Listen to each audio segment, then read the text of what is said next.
एक शादीशुदा महिला जिसके बच्चे जवान हो चुके थे, वो अक्सर एक बैंक अधिकारी से मिलने के लिए जाया करती थी। वो बैंक अधिकारी मानो उसका दोस्त था, अक्सर उससे मुलाकात किया करती थी और जब जब मिलने के लिए जाती थी, काफी लंबा समय उस बैंक अधिकारी के पास में बिताती थी। देखते देखते समय बीतता चला जाता है।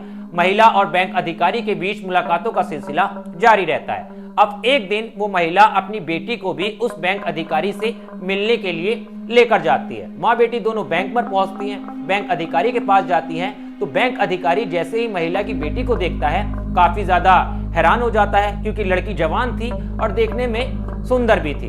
अब जैसे ही वो लड़की उस बैंक अधिकारी को देखती है, तो वो भी कहीं ना कहीं उस बैंक अधिकारी पर आकर्षित हो जाती है। दोनों के बीच में बातचीत होना शुरू होती है।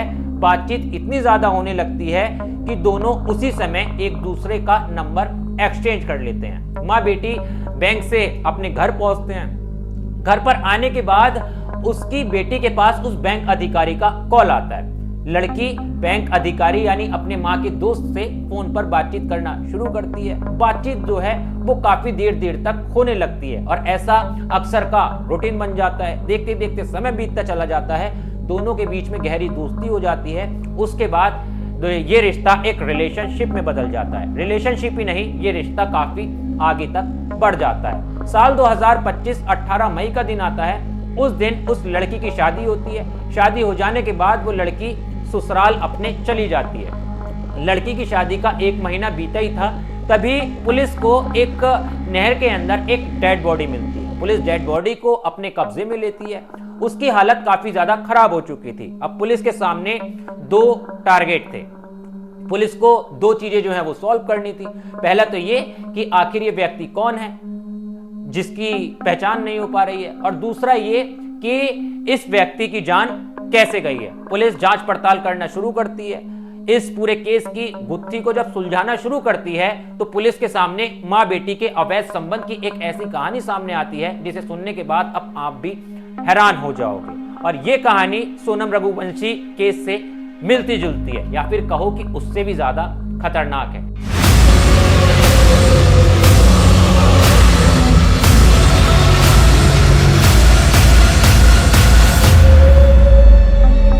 नमस्कार दोस्तों, मैं हूं आपके साथ ऋषभ चौहान। कहानियों का सिलसिला बदस्तूर बरकरार है। मैं आपके लिए एक और सच्ची घटना पर आधारित कहानी लेकर आ चुका हूं। इस कहानी को शुरू करते हैं, लेकिन उससे पहले मैं आपको हमेशा की तरह जगह और किरदारों के बारे में बता देता हूं, जिससे आप आसान भाषा में इस पूरी घटना को कहानी के माध्यम से समझ पाएं। इस कहानी के अंदर जो जगह है वो है तेलंगाना प्रदेश का जिला है जोंगुलंबा, इलाका है गढ़वाल, राजविधि नगर है।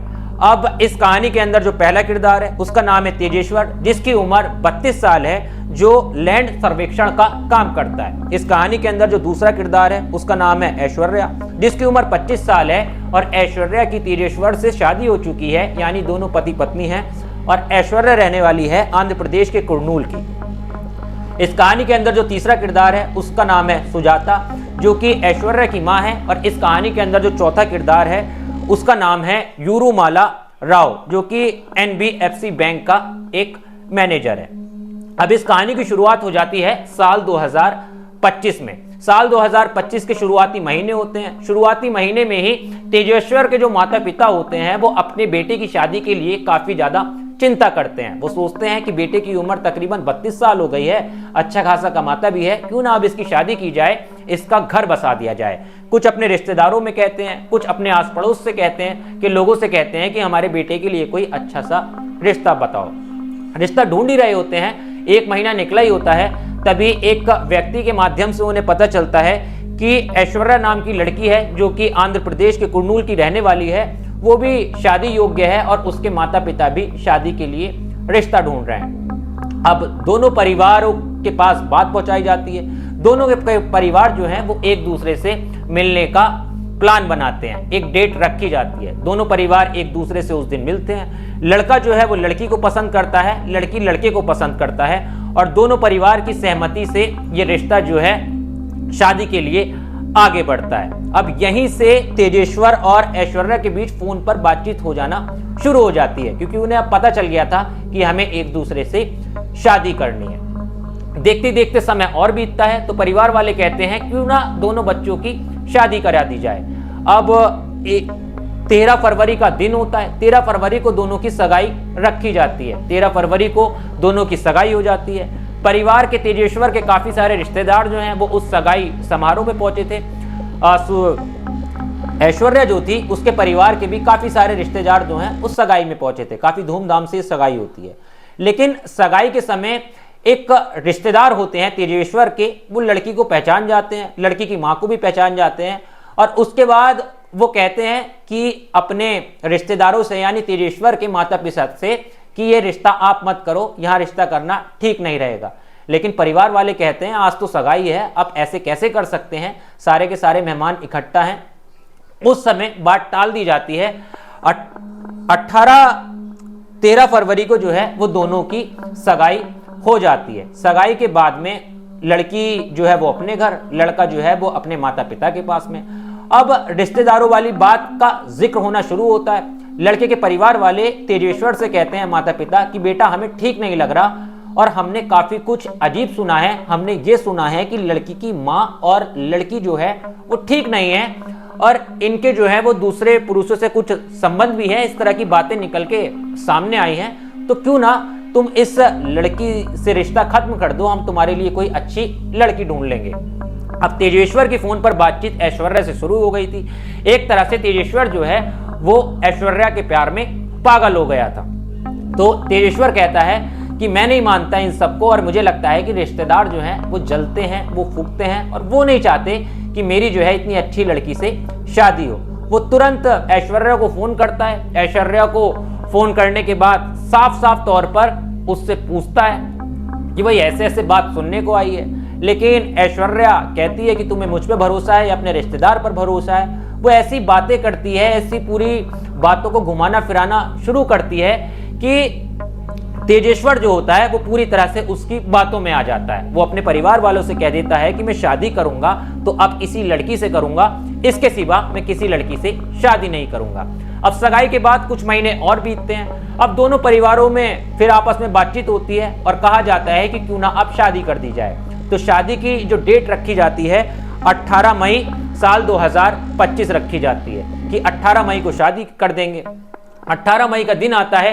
तेजेश्वर अपने रिश्तेदारों को बारात लेके ऐश्वर्या के घर पर पहुंचता है।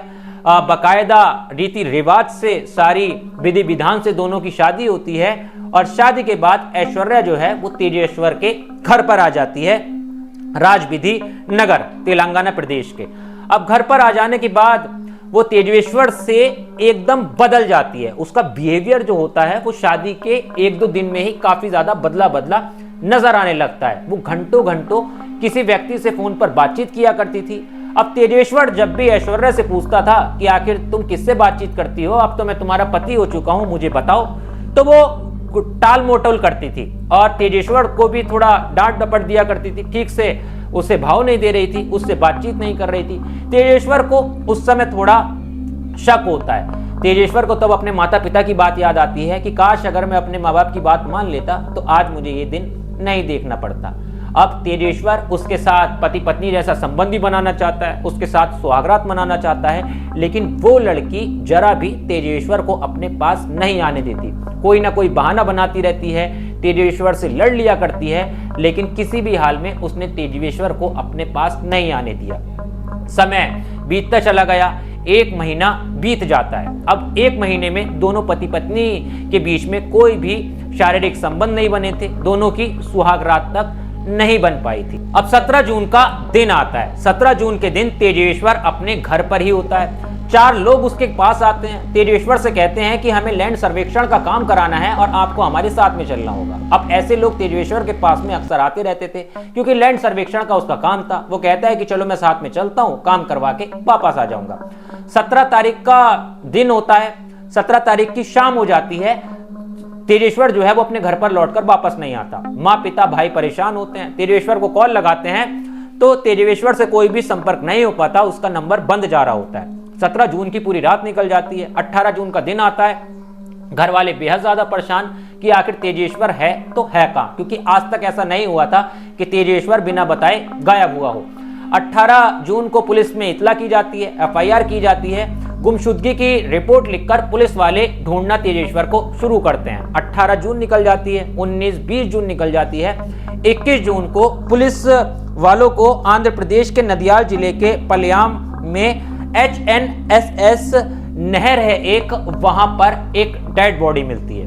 डेड बॉडी की हालत काफी ज्यादा खराब हो चुकी थी, बेहद ज्यादा डेड बॉडी जो है वो पानी में रहने के कारण सड़ चुकी थी, पहचान भी नहीं हो पा रही थी।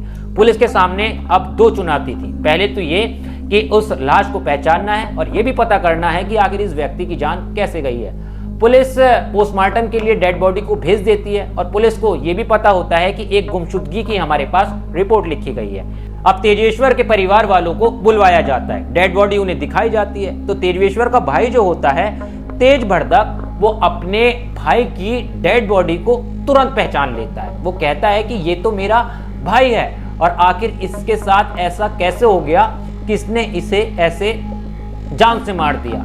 रोना बिलखना शुरू करता है, पूरा परिवार वहां पर इकट्ठा हो जाता है। जिस बेटे की 1 महीने पहले शादी हुई थी वो बेटा अब दुनिया के अंदर नहीं रहा था। परिवार में माता पिता का बुरा हाल हो जाता है और उसकी पत्नी भी बेहद ज्यादा रोना वगैरह शुरू कर देती है। पुलिस पोस्टमार्टम रिपोर्ट करवाती है तो उसमें यह पता चलता है कि इस व्यक्ति को जो है वो किसी ने मारा है, इसके साथ कोई हादसा नहीं हुआ है। साजिश के तहत इसके ऊपर वार किए गए हैं, इसके गले पर, इसके सीने पर किसी हथियार से वार किए गए हैं जिसके कारण इसकी जान गई है। पुलिस को पोस्टमार्टम में ये पता चल जाता है, यानी अब पुलिस को सीधा सीधा उस व्यक्ति तक पहुंचना था जिसने तेजेश्वर को मौत के घाट उतारा था। परिवार वालों से पूछताछ की जाती है कि तेजेश्वर की किसी से दुश्मनी थी, आखिर क्या हुआ था क्या नहीं हुआ था। तो तेजेश्वर का भाई जो है वो और उसके परिवार वाले जो हैं वो सीधा सीधा कह देते हैं कि हमारे बेटे की 1 महीने पहले शादी हुई थी, क्योंकि इसी बीच एक केस जो है वो काफी ज्यादा चर्चा में चल रहा था, सोनम रघुवंशी का। पूरे देश में उसकी बातें हो रही थी कि कैसे एक पत्नी ने शादी के महज 15 दिन बाद अपने पति को हनीमून पर ले जाकर मौत की घाट उतरवा दिया। तो यही थ्योरी जो है वो परिवार के दिमाग में आती है। आसपास के पड़ोसी भी इस तरह की बात कहते हैं परिवार वालों से कि एक बार आप जांच पड़ताल अच्छे से करवाइए। तो वो सीधा सीधा अपनी बहू का नाम ले देते हैं, कहते हैं कि हमारी बहू जब से घर पर आई है वो फोन पर किसी व्यक्ति से बातचीत किया करती थी और तेजेश्वर से भी उसका थोड़ा झगड़ा बगड़ा हुआ था। अब तुरंत पुलिस जो है वो CDR कॉल डिटेल जो है वो उस लड़की की निकालना शुरू करती है, यानी ऐश्वर्या की निकालना शुरू करती है। तो पता ये चलता है कि एक व्यक्ति से शादी के बाद तकरीबन 2000 बार बात की गई है, 2000 बार कॉलेज जो हैं उस व्यक्ति पे की गई है। अब उस व्यक्ति की जब कॉल पता किया जाता है तो वो व्यक्ति होता है थिरुमाला राव, जो कि वही बैंक मैनेजर होता है जिसका ऐश्वर्या से शादी से पहले ही अवैध एक तरह से संबंध था, एक तरह से दोनों के बीच में रिश्ता था। अब पुलिस जो है वो थ्रू के बारे में पता लगाना शुरू करती है कि आखिर ये व्यक्ति कौन है। तो पता ये चलता है कि ऐसे ऐसे ये NBEC बैंक में मैनेजर है। इसकी कॉल डिटेल निकाली जाती है तो पता ये चलता है कि इस व्यक्ति ने ऐश्वर्या ही नहीं, ऐश्वर्या की मां सुजाता को भी कई बार कॉलें की हैं और सुजाता की मां और ऐश्वर्या दोनों की इस व्यक्ति से फोन पर घंटों घंटों लंबी लंबी बातचीत होती थी।